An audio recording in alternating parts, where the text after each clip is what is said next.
Hey guys, we're doing The Running Man by Stephen King. Yeah. And by the way, this book's written under his alter ego, Richard Bachman. So you know he's a madman. So here we are in Co-op City, a rat war in a parking lots. Gangs run the streets, universal health care is on the decline, and sadism is a new way of life. Quite opposite to what we see in Brave New World. The year is 2025. Everyone's addicted to the free V, where they watch contestants risk their lives for money.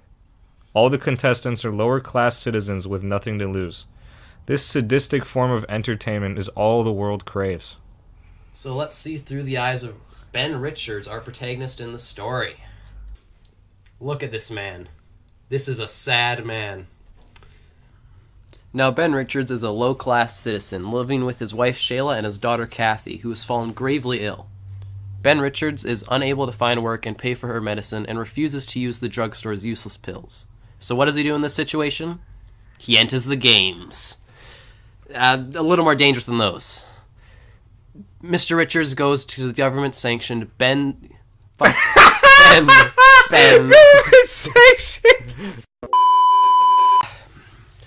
Take 4. Mr. Richards goes to the government-sanctioned Games Network building to participate in a ruthless sport. While being examined for the games, his odd behaviors during the testing earned him a spot in The Running Man. Oh yeah, because I gotta. I wasn't paying attention, so. Oops. Running Man is the biggest event on the free V. Everybody's watching this one.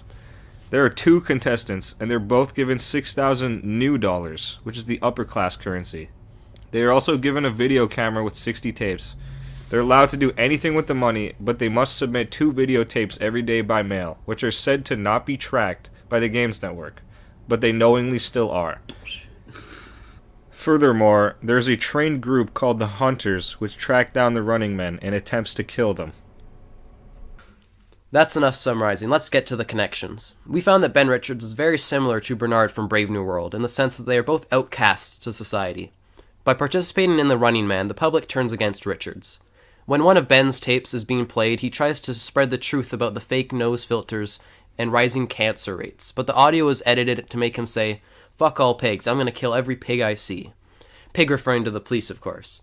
Bobby Thompson, the host of The Running Man, tells the world that they don't need to listen to that murderer's radical cravings, but we as the readers know the truth.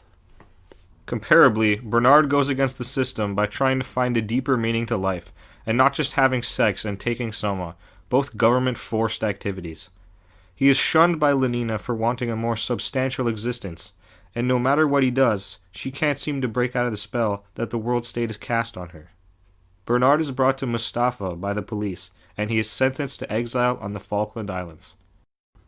Wait, where is that? Oh, there it is. Conditioning is a theme in both Brave New World and The Running Man. While fleeing from the Hunters, Richards takes a hostage in order to get past the police barricades. The hostage, Mrs. Williams, is a middle-class citizen who is in hysterics after being kidnapped. As they drive along, Richards tries to explain the government's negligence about the air pollution and how even 5-year-olds are getting lung cancer. She then goes into a state of insanity, screaming at him to stop, and exclaims, "I want some pot. God, I want to get high." As mentioned earlier, Bernard is discontent with his current life situation. On his date with Nelly... Oh, I pulled a heart. Shit. Take 3. On his date with Lenina, he sparks up a conversation about his issues with the world state. Lenina lets her conditioning take over and goes into a state of denial and claims that everything is fine how it is. She then continues this tantrum until Bernard gives in and takes some soma. In The Running Man, there's a large gap between the social elite and the impoverished. The social divide is so grand that there are 2 currencies, the old dollar and new dollar. The new dollar is much more powerful than the old dollar, and many items on the market are exclusively purchased with new dollars. Poor folks can't afford many things because of their weak currency, and this is the leading factor to the large increase of drug trade. In addition to this, there is still racial segregation, and most of the poor population is of African descent. In similar fashion, the world state divides its citizens into 5 classes from before birth. The lower classes are predetermined to basically work as slaves to the higher classes. Alphas are given much more intelligence and a better physique than the epsilons. There is no way to go higher in the social hierarchy. This can also be compared to our own world, where everyone is not yet equal. The less fortunate rise up against the government in forms of protests. Big corporations exploit children in places such as South America, Africa, and the poorer parts of Asia. There's also a huge difference between the wealth of an average middle-class citizen and an average high-class citizen. Air pollution is a massive issue in the Running Man and is the leading cause of death. This has occurred as a consequence of mass industrialization paired with ignorance. Wealthy citizens have air cars while the poor use the pneumobus and carry gas cylinders. The pollution count in Boston is as bad as smoking 4 packs of cigarettes a day just breathing. People use nose filters to avoid these hazards, but most poor folks cannot afford them. This issue is parallel to our own world, where we can see the ice caps melting as a result of global warming. Prime examples of air pollution are China and India, where the dirty air caused a total of an estimated 3.2 million deaths in 2016. Countries such as the United States deny global warming, further causing issues to the Countries such as the United States deny global warming, further causing issues in the attempt to fix this problem. The freebie is a prominent aspect in the lives of the Running Man's characters. The government advocates and encourages the use of these entertainment devices. This diverts the attention from the government-caused issues. By broadcasting such intense and gory content, such as The Running Man, this appeals to the sadistic behaviors of the society. The freebie is used to make the lower class feel powerful, as everyone on the game shows are in a worse position than their own.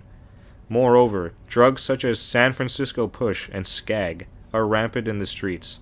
The government does not attempt to police the use of these drugs, because they also double as distractions from society's problems. We can see a similar strategy used in the world state, where the citizens are distracted by menial tasks and substances. The 2 main distractions include sexual intercourse and soma. These 2 things are tasked with keeping the population happy and to prevent any chance of uprising. This government has managed to use these distractions to create a utopia, whereas in The Running Man there are still many large flaws. Oh boy. Bear with us, guys, we got a biggie here. While The Running Man uses game shows as a distraction, our own world has news outlets and social media. Our media is the equivalent to the freebie, broadcasting worthless entertainment instead of showing the world the truth, no matter how dark it may be. If you think about the advertised content you see in your Instagram feed, Snapchat, or the news, it's mostly celebrity gossip or something like a quiz for what kind of pancake you are. TMZ and BuzzFeed are some of the biggest culprits for spouting this garbage, day in and day out. While there are important issues such as the Syrian civil war, famine in Africa, and Palestinian persecution, at least you know the last thing Kim Kardashian said on Twitter. The government in The Running Man does whatever it takes to prevent the public from gaining knowledge to the air pollution crisis. Only high-class citizens are allowed to enter libraries, where they contain this information. The government also sells expensive yet ineffective nose filters made from cheap materials. There are good quality nose filters, but those can only be afforded by the big boys. They allow people to breathe themselves to death, and asthma goes on the death certificate. Oh, God. Tag me in. Okay. In addition to hiding the air pollution, the game shows are also rigged to make the games as appealing as possible. This means no winners and nothing that makes the public question the accountability of the games. As mentioned earlier, the tapes that Ben Richards mails back to the games building are tracked. He is also censored on these tapes when he attempts to spread the truth.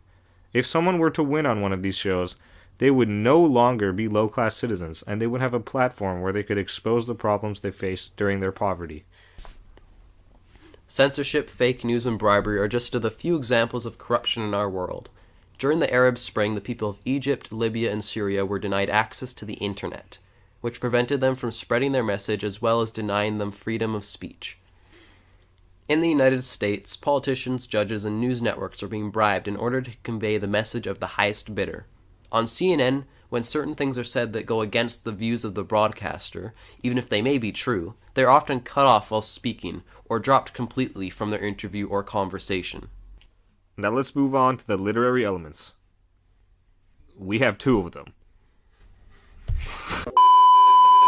While there are more than 2 literary elements used in this book, The two prominent ones that are carried throughout the book are imagery and language.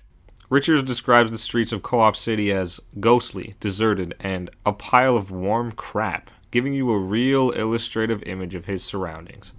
Ben often refers back to Co-op City as a rat warren, a disgustingly descriptive pair of words. The way that poverty and pollution is described is very vivid, making it easier for readers to sympathize with Richards. He really doesn't see anything good in life, and this is the reason he decided to enter the games. Richards is a man with nothing to lose, and because of this, he has a very pessimistic view on life. Ben Richards uses vulgar language and curse words to convey his anger and frustration throughout the whole book. This creates a tense mood that accentuates the overarching dystopian theme. Stephen King manages to make Ben Richards such an admirable yet detestable character. He pairs the ideas of the brave man who risks his life to save his family with the aggression and disrespect of a spoiled child. Richards often expresses his frustration. I was holding in the entire time. Richards often expresses his frustration on others as he knows no other way to deal with it. Boom! We're done! Oh my god. Anyway, guys, thanks for watching the video. Hope you laughed and learned a few things.